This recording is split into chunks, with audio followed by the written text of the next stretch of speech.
Welcome to Mirror's Edge Speedrunning 101, and we're now going to be talking about the wall run boost. Now if you caught the earlier coil boost episode, I was talking about how to gain a little extra speed, more than the extra sort of 4 kilometers an hour you'd get if you're just jumping the straight line like that.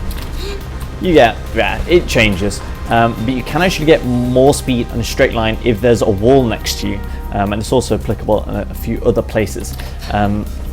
This placing is a little bit weird, ignore any of the weird graphical. There is just a normal wall here that you can run across, even though it doesn't look like it's a flat wall.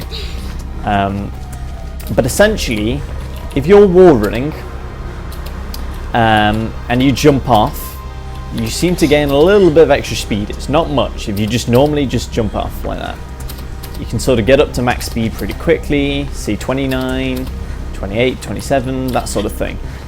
However, the speed that you come off the wall is dependent on how far you're facing into the wall. So if you look into the wall as much as possible, you gain more speed.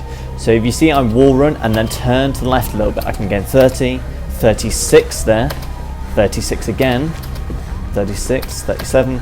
So you can get a little bit of extra speed. Now, that's if you actually wall run for an extended period of time. You can actually gain a little bit more speed than even that, I believe, up to about 40 kilometers an hour if you just like double jump using the scroll wheel trick, or that's officially how you're supposed to do it if you're doing official runs. I use an auto hotkey script because I'm not good enough to do official runs. But essentially, if you just double jump right next to the wall while facing about just less than a 45-degree angle, you can actually gain about 40 kilometers an hour. Let's see. There we go. 44, 43, 44. So it's about 40 plus kilometers an hour, and you can gain quite a lot of speed by just repeatedly sort of double jumping, and that's purely because you can face more into the wall than you can naturally, because if you do this, the game doesn't physically let you turn any further into the wall. 36 is the best you can do, but if you double jump, sometimes that happens and you have to be careful of how far you're facing across. If you do it a little bit too much, you seem to spin around. So if you look at about a 30-degree angle or so, you can get about 40 kilometers an hour, and you can sort of get some good speed. You don't have to repeatedly do it on the same wall. There's quite a lot of objects you can do it off, or occasional walls and things.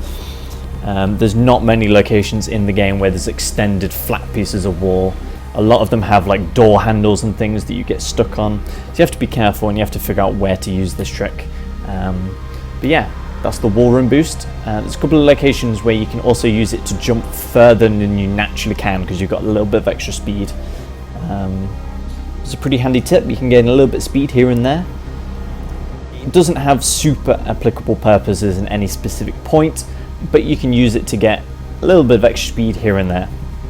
So that's the wall run boost, and I'll see you in the next episode.